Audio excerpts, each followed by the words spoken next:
All right, hello and welcome back to another episode of Mr. Pisto Plays Magic the Gathering Arena Brawl. This time we are doing something different, calling this little series of videos Brawling on a Budget. And we're starting with Heliod, Sun, Round. I've been watching a lot of the Commander's Quarters and I really like how he does these $50, $25 deck techs. And so I thought, how can we do that in Brawl? So for us in Brawl, we have a different currency. We have wild cards. So for this deck, I'm using 6 crafted rare and mythic wild cards.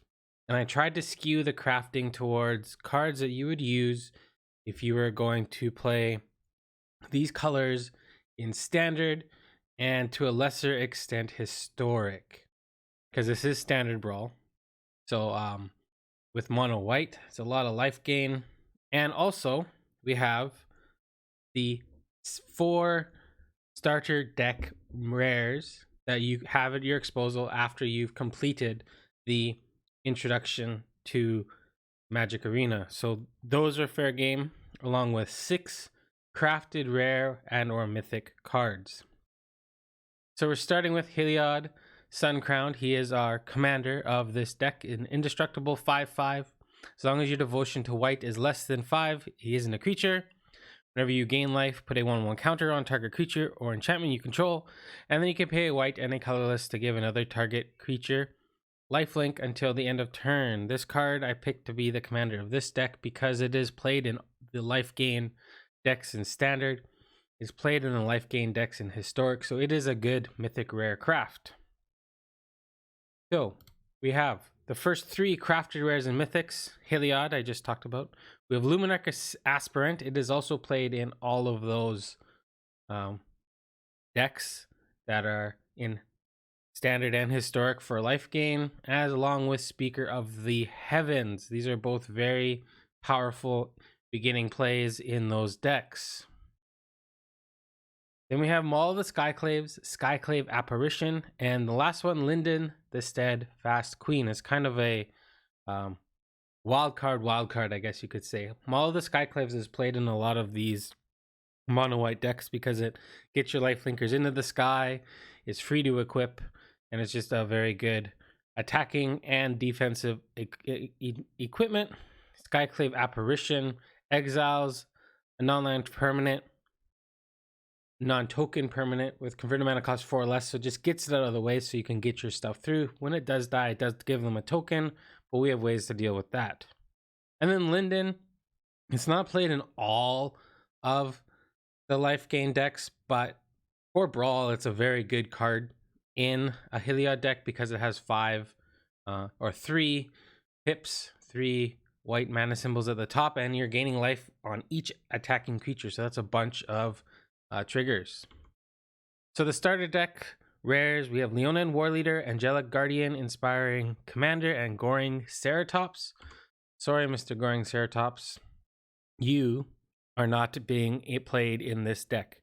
When we get to the sections where these cards are, I'll talk a little more about them then. So our first section is Life Link.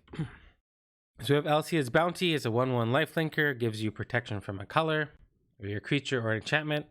Beloved Princess is another 1/1 for 1 lifelinker, and it can't be blocked with creatures of power 3 or greater, so it has a little bit of evasion.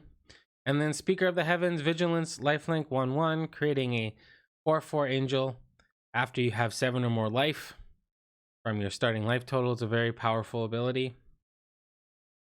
We have 3 more life linkers. We have Attended Healer. I put it in this category because, like Heliod, he can grant creatures lifelink, or she can grant creatures lifelink. My apologies. And so for 3 mana, you can give a cleric lifelink. You can also when you gain life the first time, you get a 1/1 white cat creature token. So that has some synergy within the deck. The Leonin Warleader is in the lifelink category because when it attacks, you get 2 1/1 cat creature tokens with lifelink that are tapped and attacking. That's 2 free Heliod triggers. And then Story Seeker is just a straightforward 2 mana 2/2 with lifelink. So our second category is Life gain. These are creatures that don't necessarily have life link on them, but they gain life in some way. We have 3 enters the battlefield life gain creatures. We have Impassioned Orator. Whenever a creature enters the battlefield under your control, gaining life. Daxos, Blessed by the Sun. This one enters and dies. You gain a life. So that's 2 different triggers. And then Core Celebrant itself and any other creature that enters the battlefield gains you 1 life. A few other things that gain you life. Linden, the Steadfast. We talked a little bit about this earlier, and having each attacking creature gain you 1 life. A bunch of triggers for Heliods, very strong. Soul Mender, repeated life gain just for tapping it. And then Altar the Pantheon. If you have Daxos or Heliod on the battlefield, it gains you 1 life when you tap it. And the last set of life, well, not the last set, 1 more. We have Revitalize, gains you 3 life and draws you a card. Radiant Fountain, enters the battlefield, you gain 2 life. And Invoke the Divine, you destroy an artifact or enchantment, and you gain 4 life. So incidental life gain on card draw, on lands coming to the battlefield. And artifact and enchantment removal is fantastic. Another life gain synergy cards. Omen of the Sun, when it enters battlefield, you do get 2 1/1s, and it gains you 2 life, and you can sacrifice it to scry. And it can be done at flash speed, so it can be a somewhat of a combat trick if Heliod's on the battlefield. And then Faith's Fetters, when it enters the battlefield, you gain 4 life. And permanent that it is attached to cannot attack or block, and inactivated abilities can't be activated, so it protects you. And speaking of protection, we are moving into our cards that give us, in some way, shape, or form, protection, whether that's indestructible or actual full-on protection. I've talked about Seeds of Life's Bounty before, paying 1 mana to sacrifice it to give a creature or enchantment the protection of a color until your end of turn. Selfless Saver is a 1 mana 1/1, and you can sacrifice it to give another target creature indestructible. Angelic Guardian, whenever 1 or more creatures you control attack, they gain indestructible until the end of turn. So it's not protection all the time, but it is protection upon attacking. Then we have Feat of Resistance, putting a 1/1 counter on a creature, and then it gains protection from the color of your choice until the end of turn. And a last protection spell is Fight as 1. Target human creature you control gets +1/+1, gains indestructible until the end of turn. Target non-human creature you control gets +1/+1 and gains indestructible until the end of turn.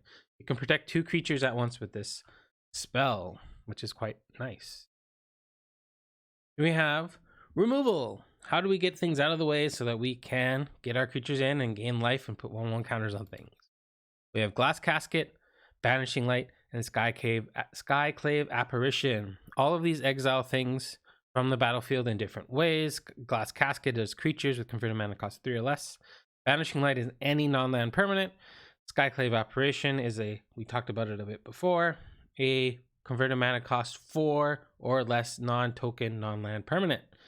And they get a XX, where X is that card's converted mana cost, but that is not the end of the world. It's getting something out of the way so we can attack in. And then we have some enchantment-based removal for auras on creatures. We have Pacifism, Bound in Gold, and Faith's Fetters. Pacifism is just your simple can't block, can't attack.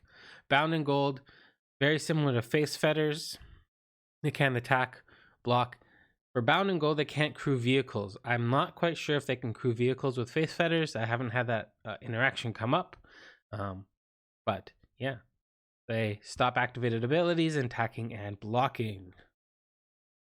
Next up, ramp. There are only a few ways to ramp in this deck.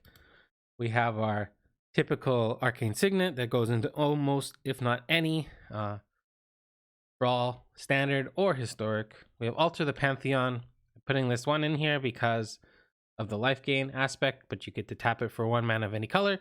It also increases your devotion by 1. I forgot to mention that.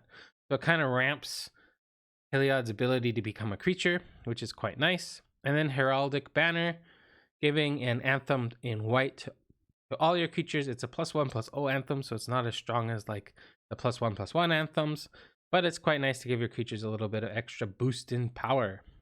And it taps to add 1 mana of any color. White is not very famous for its card drawing abilities, but we do have 2 cards that do in some way draw us a card or 2. Revitalize, we talked about earlier. It is basically recycling itself. You're gaining 3 life, so you can trigger Heliod with it. And then Inspiring Commander, the 6 mana 1/4 from the starter set. Whenever a creature with power 2 or less enters the battlefield under your control, gain 1 life. I believe we have like 17 or 18 2 power creatures, so the deck is very low to the ground. Not super powerful, but very synergistic. So being able to draw 1 card whenever those things come into play is quite good. It is a little bit expensive, so that is something to think about. We have everything else. What else is in the deck? We have our Battlefield Raptor is a 1 mana 1/1/1/2 flyer with first strike. It carries our 1/1 counters very well. Hollow Priest is very good with our life gain synergies. Lumeric Aspirant, putting 1/1 counters on things at the beginning of combat makes things bigger over time. Quite good for a 2-drop. Angel of Vitality, Sarah Angel, Shepherd of the Cosmos are 3 angels in the deck. Angel of Vitality is very nice if you can get it out on turn 3 and have not taken any damage, because it is a 4/4 flyer for 3 mana. And it also makes it so you gain 1 extra life if you were to gain life.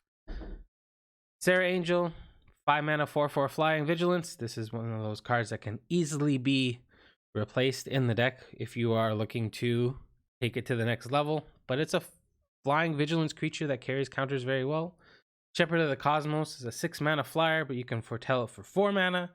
And returning a target permanent card for converted mana cost 2 or less from your graveyard to the battlefield. We got lots of those. So it's very, very good here. Then we have Seasoned Hollowblade, Kaya's Onslaught, Maul of the Skyclaves. Seasoned Hollowblade carries that Maul of the Skyclaves very well. It's also a very resilient creature with being able to protect itself. You do have to discard a card, and it carries Heliod's 1/1 counters very well. Kaya's Onslaught kind of just wins games out of nowhere. It's another foretell card, which is nice. And 1 mana for +1/+1 and double strike can help you finish the game. And the Maul of Skyclaves, we talked about it earlier. It's great in attacking, it's great defending, and it's nice that it equips for free. And last, we have everything else. We have our mana. We have Idyllic Grange, which is comes into play untapped if you control 3 planes. It puts a 1/1 counter on things. We have 19 planes. I was thinking of not including it, but it is just a common land that can give you a little bit of an advantage. And then Field of Ruin taps to add a colorless mana. You can pay 2 to sacrifice it and destroy target non-basic land. You each find a basic afterwards and put them onto the battlefield. This gets rid of creature lands or any lands that have activated abilities, and like I said before, we have 19 planes. All right, that is our Heliod Sun-Crowned Budget Brawl deck. We're gonna get into a few games now. All right, let's do this. Citizen playing Volki. We can keep this. Hopefully we draw into 1 or 2 more lands would be ideal.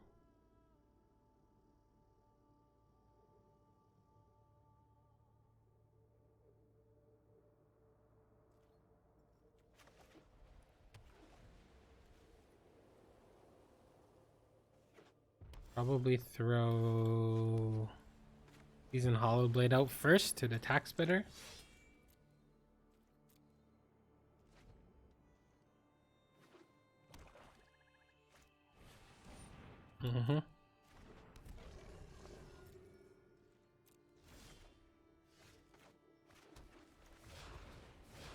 Right, here comes Heliod.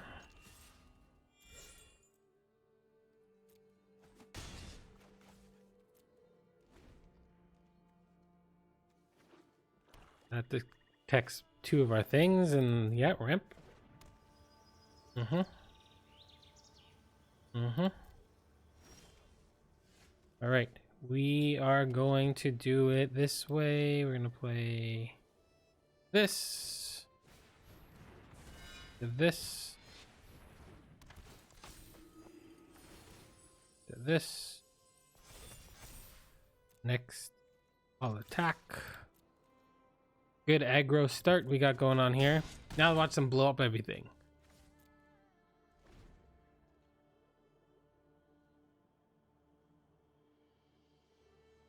Exile all even? No. It's more ramp. Gonna try to get the Tibalt. Or yeah. Mm-hmm.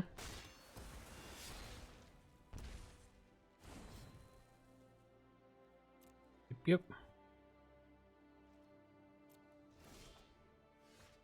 Ooh, Mixer Devotion 1. Is that worth it? I think this is what we want to do here. One here will spread the love a little bit. Try to outrace this. I think Tibalt's coming down next turn. But we do have hope. Because we have a trick here. And we got there. We outraced a Tibalt deck. Alright, that is what the deck's trying to do. Let's get into another game. Alright, Pekoyek. This is very close to a keepable hand. Very close. If we had a 2-drop, I would keep this for sure. But I'm pretty confident in the mulligan.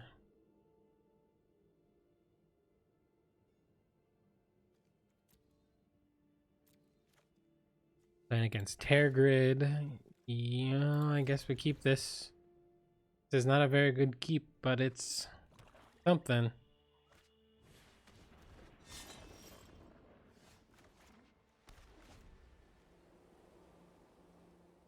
Alright, another land, then healer. Hey, we got a hawk. Battlefield Raptor. Caca! I'm guessing it's not gonna live long. Although they may think it's just a 1-1. Who cares? Or 1-2, I should say.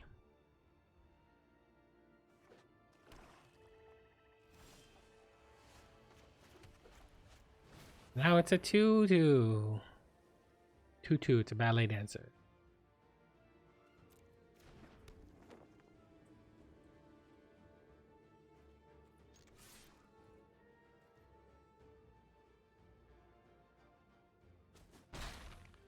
All right.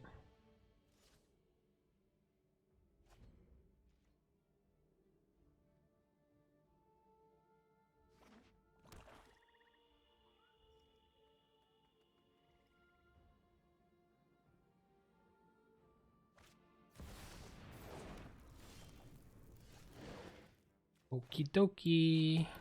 Play this. Pacify that. And attack.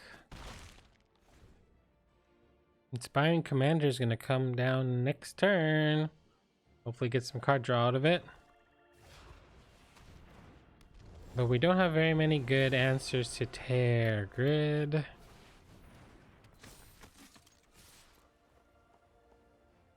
Coming in hot.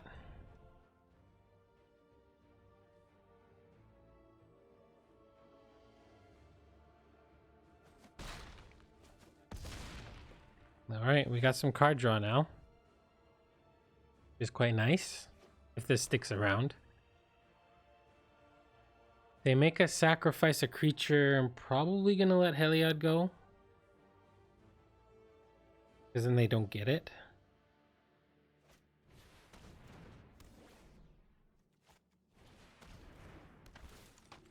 That's a cool play.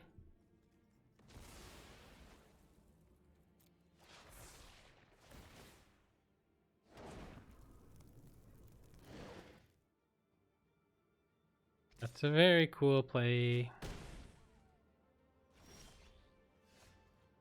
That's a good one. Let's play that. And see what happens. We sacrifice something, it's the Battlefield Raptor.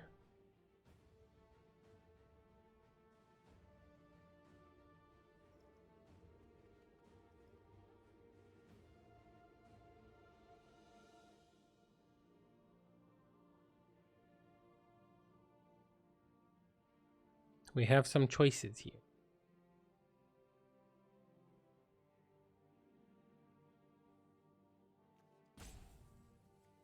I was really hoping to get these little 1/1s online. That's bigger.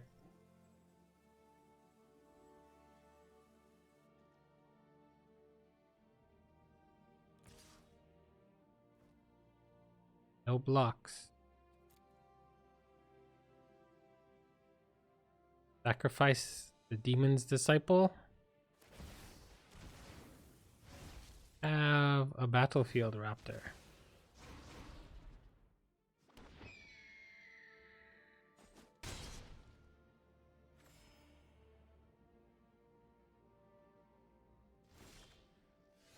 All right, orator.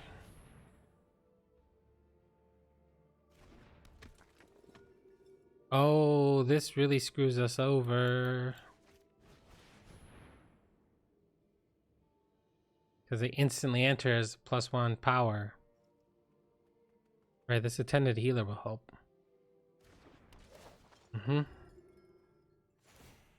Make a little kitty cat.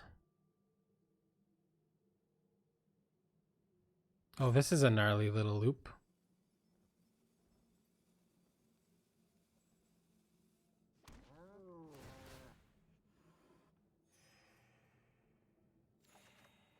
Nice, nice. But I don't want to sacrifice that though. Get in. Indestructible.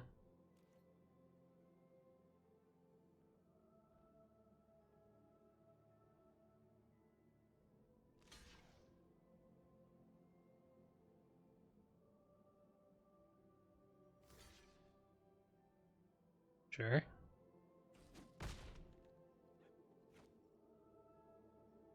Gonna pad their life total, I guess. I would have held the battlefield raptor around. They could use it as sacrifice fodder for their Valkyrie.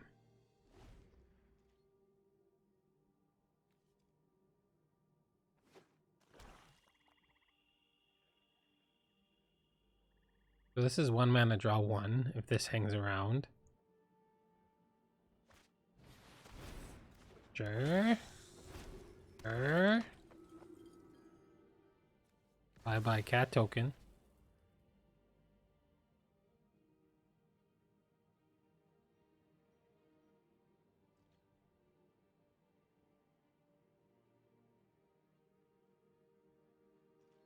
Actually 1 mana, draw 2.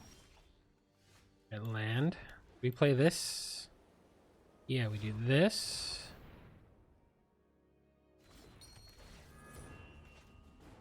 See what we draw. Put a counter on here.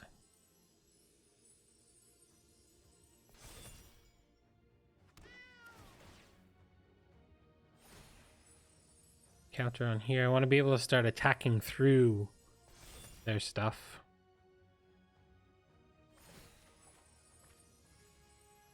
Counter here. And then we're gonna get the lifelinker online.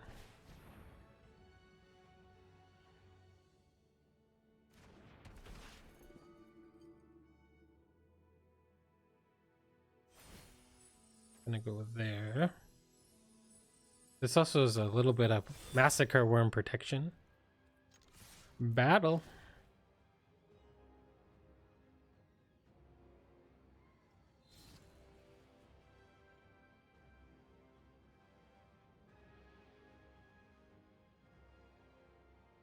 We have lethal. They need to do some blocking.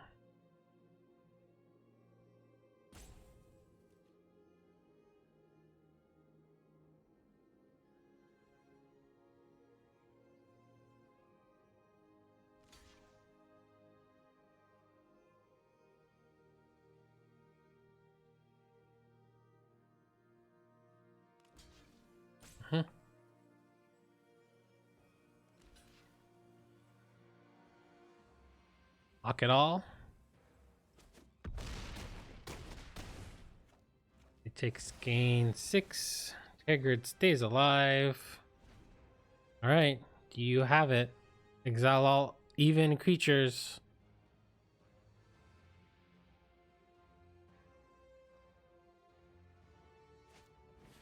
All right, that doesn't help.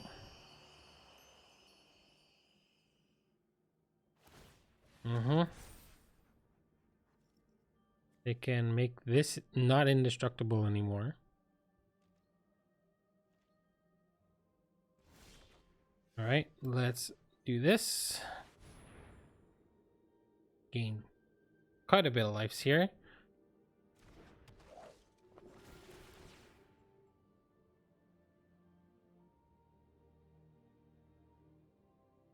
Our 2 MTG arena cards coming in clutch.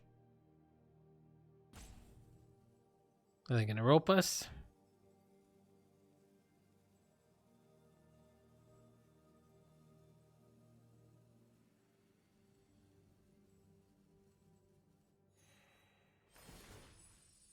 Okay, we'll put one here. A kitty cat. Put one here.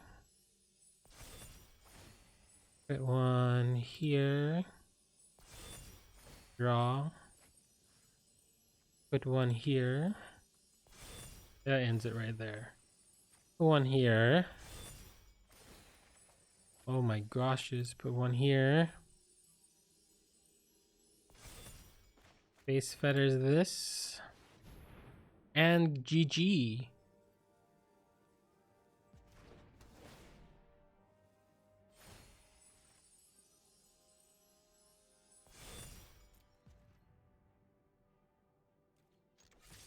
Boom, everything's indestructible.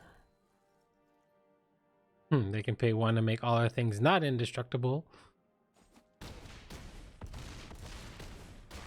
All right, those are the games. Thanks for watching. Have a wonderful morning, afternoon, evening, or night, wherever you are in the world. We're gonna do a couple of upgrades to the deck, and then we'll be on our way. All right, do that. All right, we're here with a few Heliod budget deck upgrades. Some things that once you play more and get more rare wild and mythic rare cards, and possibly get some drafts in or whatnot, you can upgrade the deck, add more rares that are not maybe a little less synergistic in some cases, but just stronger and will make your deck perform better. For the Battlefield Raptor, I would replace it with a Giant Killer. The Giant Killer being able to destroy a creature with power 4 or greater for a white and a 2 colorless is great, and then having a tapper all the time. They play a little bit of a different role. Battlefield Raptor makes your deck a little more aggro. This makes your deck a little more control-y and building up the life gain, tapping things down so you can get in. So they both have evasion, but in a different form. Then we have the Story Seeker. I would definitely upgrade that to a Charming Prince. Yes, it is only 1 instance of life gain versus having something that has life link, but this also can scry you into lands you need, or you can re-get a enter the battlefield effect with its second ability. So I think overall it is a great upgrade for the deck. We had Invoke Divine. Yes, there's incidental life gain in this, but something like Heliod's Intervention, being able to destroy 2, 3, 4, 5 artifacts. 5 might be a little much, but getting 2 or 3 artifacts off the battlefield or enchantments off the battlefield is, I think, a very strong thing. And also, if you really need to, you can gain life with this as well. I think it is a strictly better upgrade to the Invoke Divine. Then we have Sarah Angel.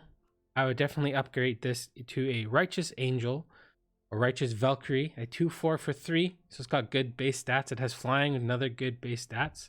There are a lot of clerics already in the deck, so whenever an angel or a cleric enters the battlefield under your control, you gain life equal to that creature's toughness, and as long as you have at least 7 or more life, then your starting life total of creatures you control get +2/+2. So even if it didn't have that first set of text with angels and clerics gaining you life, giving your creatures +2/+2 is very powerful. And I'm sorry, Sarah Angel, but you're just you're not cutting it. It's for the same price as a Sarah Angel. You can get a Kaldheim Unleashed. you can pay 5 mana for 2 4/4 angel creature tokens with vigilance. They're their tokens, and if they get bounced, they just leave. But for the same amount of mana, you can get 2 tokens instead of 1. And I would take out Angelic Guardian. We saw this card do what it's supposed to do, but it's very expensive for a deck like this. When we want to be low to the ground and kind of aggroing them out, this card just doesn't quite fit that bill. And then we have the Inspiring Commander. Yes, the card draw is nice, and we did see it happen. But something like a Basari's Lieutenant makes your creatures more reliable to stay on the battlefield, or at least you get 1 or 2 or 3 things, because Heliod puts counters on it, your creatures. So Basari's Lieutenant, when a creature dies with a 1/1 counter on it, replace that creature with a 2/2 Knight creature token with vigilance. So Heliod putting counters, Basari's Lieutenant really playing well with those counters. It is a good mix, a lot stronger synergy than the Inspiring Commander. And our last cards that I would do, take out the Pacifism, and I would add an Elspeth Conquers Death. Sure, it's a lot more mana, but it does a lot of things for 5 mana. Exiling a converted mana permanent an opponent controls with converted mana cost 3 or greater is probably dealing with whatever really bad thing you need to deal with, slowing them down with non-creature spells, and then returning one of your creatures that died or your planeswalker that died to the battlefield. Money. And then a couple of in the land slot, I would slot in a Castle Ardenvale and Emeria's Call. This is a land but also a spell at 7 mana. It kind of fits the role of a Angelic Guardian, a big top end spell. All non-angel creatures you control gain indestructible till your next turn for 7 mana, and you get 2 4/4 white angel warrior creature tokens with flying. Or you can just play it as a land, or you can have it come untapped for 3 life or tapped for nothing. And then Castle Ardenvale makes you creatures with 5 mana, and that includes itself. So those are some starting points on upgrades that I would do for the deck. Let me know if you're building Heliod, what would you put in there? Comment in the comments below. All right, I said this before and I'll say it again. Have a wonderful morning, afternoon, evening, or night, wherever you are in the world. From me, Mr. Pisto, to you, bye for now.